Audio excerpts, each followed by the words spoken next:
Good evening everyone. रोजगार समाचार के आज के एपिसोड में मैं आप सबका गिल्ज मेंटोर के ऑफिशियली यूट्यूब चैनल पर वेलकम करता हूं। पूरे वीकेंड का मैं आप सबको बताना चाहूँगा कि कौन कौन सी रोजगार समाचार की न्यूज़ है, कौन कौन सी भर्तियों के लिए फॉर्म भरना है और आपके लिए क्या क्या इंपॉर्टेंट्स हैं। बहुत ही अच्छी जानकारी है, मैं आप सबको वन बाय वन बताऊँगा। अगर आप चाहते हैं कि आप तक ऐसे सरकारी नौकरी के संबंध में सबसे पहले जानकारी आप तक पहुंचे तो आप इस चैनल को जरूर सब्सक्राइब कर लें, साथ में बेल आइकन को प्रेस करना नहीं भूलिएगा। मैं आपको लेकर चलता हूं सबसे पहले रिक्रूटमेंट नोटिफिकेशन पर, ताकि आप अच्छे से पूरी जानकारी समझ सकें और आप अपना समय रहते हुए फॉर्म भर सकें। उससे पहले बताना चाहूँगा कि अनअकैडमी पर मेरी क्लासेस कल से शुरू हो रही हैं। राइट 2 PM 2 बजे से क्लासेस हम शुरू कर देंगे। सिंप्लीफिकेशन से मैं क्लासेस शुरू करूँगा। बिना पेन बिना पेपर मेरा कंसेप्ट होगा और टफ से टफ क्वेश्चंस आप कैसे कर सकते हैं। आपके बहुत सारे एग्जामिनेशंस हैं, जब तक आपके कंसेप्ट क्लियर नहीं होंगे तब तक आप किसी भी पेपर में आप अपना अच्छा स्कोर नहीं बना सकते हैं। तो दोस्तों, अगर आप चाहते हैं तो आप डिस्क्रिप्शन बॉक्स में दिए गए मेरे लिंक पर क्लिक करके आप मुझे फॉलो करिएगा और वहाँ पर आप फ्री में एनरोल कर सकते हैं, ताकि आप कल लाइव क्लास में मेरे साथ जुड़ सकते हैं।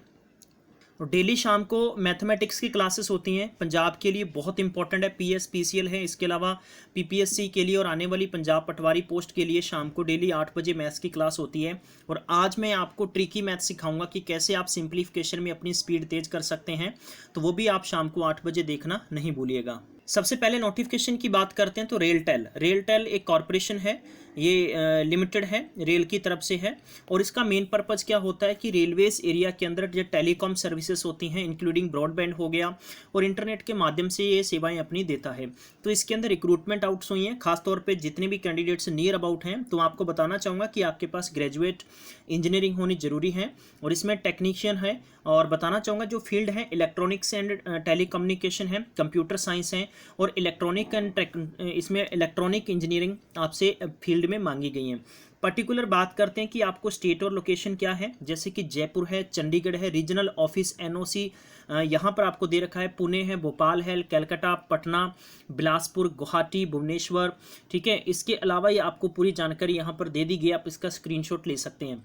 किसी भी कैंडिडेट ने डिप्लोमा इंजीनियरिंग कर रखा है तो वो भी कैंडिडेट फॉर्म भर सकते हैं। जहाँ तक बात आती है कि वैकेंसीज की, तो tentative number of the engage की बात है तो 27 पोस्ट ऊपर दे रखी हैं। ड्यूरेशन ऑफ ट्रेनिंग 1 साल का रखा गया, जिसमें 14,000 रुपये आपको फिक्स सैलरी मिलेगी। और 26 पोस्ट नीचे दे रखी हैं, जिसमें कि 1 साल का आपके ट्रेनिंग पीरियड होगा और 12,000 रुपये पर मंथ आपको सैलरी दी जाएगी।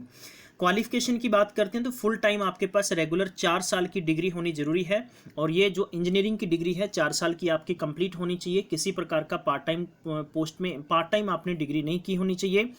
60% आपके पास कम से कम मार्क्स होने चाहिए और बाकी की जानकारी यहाँ पर 1 बाय 1 आपको दे रखी है। राइट, इसके अलावा जो फॉर्म भरना है तो फॉर्म भरने की प्रक्रिया बताऊंगा। उम्र की बात है तो 18 साल से लेकर 27 साल है। SC ST और OBC को एज पर द गवर्नमेंट रूल रेगुलेशन के मुताबिक आपको छूट मिलेगी। और जहां तक बात आती है कि आपकी एज 1 सितंबर 2019 तक कंसीडर की जाएगी। राइट, अब आपको क्या करना है, इसकी ऑफिशियली वेबसाइट का लिंक मैं आपको कमेंट बॉक्स में दे दूंगा, जहां पर आप क्लिक करके अपना फॉर्म भर सकते हैं। हो सकता है आप में से बहुत सारे कैंडिडेट्स को इसके बारे में पता होगा, लेकिन बहुत सारे कैंडिडेट्स ऐसे भी होंगे जिनको नहीं पता होगा। तो जितने भी स्टूडेंट्स हैं, आप जितने भी देखते हो, कम से कम आप 10-10 लोगों तक इस इन्फॉर्मेशन को पहुंचाया करें। हो सकता है कि आपको फॉर्म नहीं भरना, तो आपकी वजह से कोई ना कोई फॉर्म जरूर भरे, ये जरूर ध्यान रखिएगा। ठीक है, लास्ट डेट है वो ज़्यादा दूर नहीं है, 25 अक्टूबर से पहले आपको फॉर्म भरना होगा। राइट, और फॉर्म भरने के बाद में जो आपका सिलेक्शन है वो सिलेक्शन एक प्रोसेस से होगा। इसमें कि central reservation of SC ST OBC जो कैंडिडेट है उनको बिल्कुल एज पर द रूल रेगुलेशन मतलब दिया जाएगा। राइट, बाकी आपको इसकी अधिक जानकारी लेनी है तो ये सारे के सारे आपको हेल्प डेस्क मेल और कॉन्टैक्ट नंबर दे दिए गए हैं, जहां पर आप अपने कॉल करके भी पता कर सकते हैं। और आपको अप्लाई कैसे करना है ये आपको वेबसाइट दे दी गई है, यहाँ पर आप अपना फॉर्म भरना होगा। और फॉर्म भरते वक्त आप अपनी पूरी हिदायतों का ध्यान रखिएगा। तो किसी प्रकार की अगर आप मिस्टेक करते हैं तो इसके लिए आप खुद ही रिस्पॉन्सिबल होंगे। राइट, तो मैं इस पूरे PDF को भी आपको कमेंट बॉक्स में अटैच कर दूंगा, जहां से आपको रीड करना आसान होगा और इसकी पूरी जानकारी भी आप आसानी के साथ पढ़ सकते हैं। तो मैं आपको लेके चलता हूं सेकंड नोटिफिकेशन पर, ताकि आप उसको भी अच्छे से देख सकें। वापस से रिपीट कर दूं, इसका अप्लाई करने का लिंक मैं आपको कमेंट बॉक्स में दे दूंगा, जहां से आप इजीली अपना फॉर्म भर सकते हैं। और जितनी भी इन्फॉर्मेशन आपके पास लीगल तौर पर 10th क्लास की सर्टिफिकेट में है, वैसी की वैसी आपको भरनी है। मिस्टेक करेंगे तो आप खुद रिस्पॉन्सिबल होंगे। मैं आपको सेकंड पार्ट में दिखाता हूं कि कौन सी वैकेंसीज निकली हैं। तब तक ख्याल रखें, टेक केयर, बाय बाय।